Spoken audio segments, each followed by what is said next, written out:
দ্রুত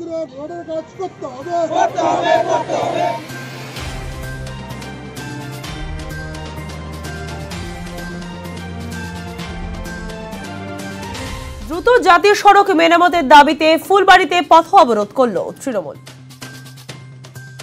আজ তৃণমূলের ফুলবাড়ি ২ অঞ্চল কমিটির তরফে পথ অবরোধ করা হয়। তৃণমূলের ফুলবাড়ি অঞ্চলের চেয়ারম্যান দিলীপ রায় বলেন, এর পশ্চিমবঙ্গের প্রতি কেন্দ্রের যে বিজেপি সরকার তার একটা বিদ্বেষমূলক ব্যবহার সারা পশ্চিমবঙ্গের মানুষ আমরা দেখতেছি।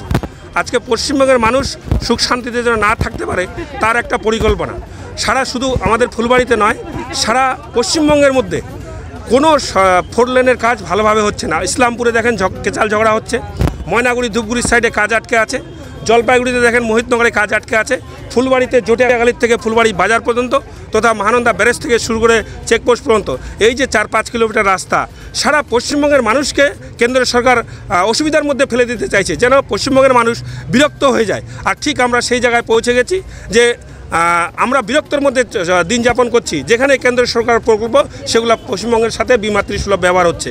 আজকে সাধারণ মানুষের স্বার্থে আমরা রাস্তায় নেমেছি যে আমরা চাচ্ছি যে কেন্দ্র সরকারের যারা এখানে প্রজেক্ট ডাইরেক্টর রয়েছেন শিলিগুড়িতে তারা আসুক, তারা কথা দিক অন্তত 7 দিনের মধ্যে আমাদের জটিয়াগালির থেকে ফুলবাড়ি মোড় আর মহানন্দা ব্যারেজ থেকে চেকপোস্ট এই 4 কিলোমিটার রাস্তা 7 দিনের মধ্যে যেন সারাই করে। আর দ্রুত যেখানে যেখানে পশ্চিমবঙ্গের মধ্যে এরা যে কাজ করছে না সেই কাজগুলো যেন চালু করে। আর যেটা আমি জানলাম, আপনারা জিজ্ঞাসা করলেন যে এখানকার কাজ করছে না কেনর কোনো প্রশ্ন নেই। কেন্দ্র সরকার জানে যে পশ্চিমবঙ্গের মধ্যে আমার কোনো রকম ফুল ফুটবে না, তাই তারা তৃণমূলকে ভয় পেয়ে এখন অন্য রাস্তা নিচ্ছে যে আমরা পশ্চিমবঙ্গের মানুষের কাজ করব না, তাই তারা পশ্চিমবঙ্গের মানুষের বিরুদ্ধে চলে গেছে। তাই পশ্চিমবঙ্গের মানুষ এক হয়ে রাস্তায় নামবে বিজেপির বিরুদ্ধে। সব জায়গায় জানানো হয়েছে, তারা কোনো কিছু কাজ করছে না। জানানোর কি আছে, তাদের লোকজন তো যাচ্ছেও। আজকে আপনি দেখেন বড় বড় গর্ত হয়ে গেছে, আপনারা দেখেন রাস্তায় চলাচলের মানুষ এদিক দিয়ে নাকি। সব থেকে বড় কথা আরেকটা ভাববেন আপনারা, মানুষ এই রাস্তা দিয়ে যেতে না পারে ক্যানেলের রাস্তা দিয়ে নিয়ে জলপাইগুড়ি যাচ্ছে।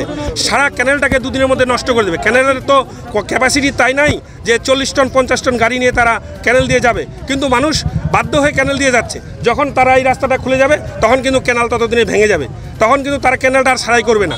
তাই আমাদের উদ্দেশ্য উনি আসুক, ওনাকে আমরা বলবো, উনি প্রজেক্ট ডাইরেক্টর শিলিগুড়িতে আছেন বোধহয়, উনি এসে কথা দিয়ে যাক যে আমি 7 দিনের মধ্যে যে ন্যাশনাল হাইওয়ে যেটা উত্তর ভারত মধ্যে যাওয়ার মধ্যে একমাত্র রাস্তা, সেটা যদি ওনারা ঠিক না করে তাহলে কোথায় কাজ করবেন উনি?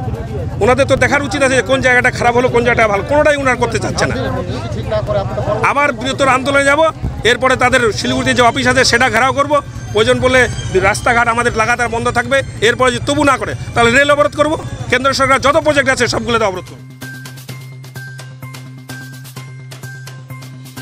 একই অভিযোগ করেন তৃণমূলের অঞ্চল সভাপতি রবিউল করিম।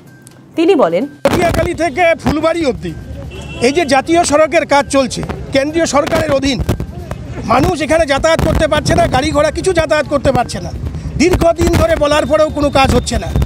মানুষের স্বার্থে সবসময় তৃণমূল কংগ্রেস আছে এবং পাশে আছে বলেই আমরা পথ অবরোধ করতে বাধ্য হলাম। যতক্ষণ পর্যন্ত আমরা এর সুরাহা না বের করতে পারছি ততক্ষণ পর্যন্ত আমাদের পথ অবরোধ চলতেই থাকবে। আমরা চাই যে যাতে সব সময় যেভাবে মমতাদি আমাদের পাশে আছেন সেইভাবে মানুষের পাশে থাকতে গেলে সব কিছু আমাকে দেখতে হবে, যোগাযোগ ব্যবস্থা থেকে সব কিছু। অন্যান্য জায়গায় কাজ খুব সুন্দরভাবে হয়ে গেছে। পুজোর আগে পুজোর দিনে মানুষ যেভাবে ভুগলেন, সত্যি কথা আমরা মানুষকে কিছু বলতে পারছি না যে কি হবে কি না। তাই পুজোর পরে আমরা চিন্তা নিয়েছিলাম যে আমরা জাতীয় সড়ক অবরোধ করব, যাতে এই NH 31 জাতীয় সড়ক তাড়াতাড়ি সারাইয়ের কাজটা সম্পন্ন হয়।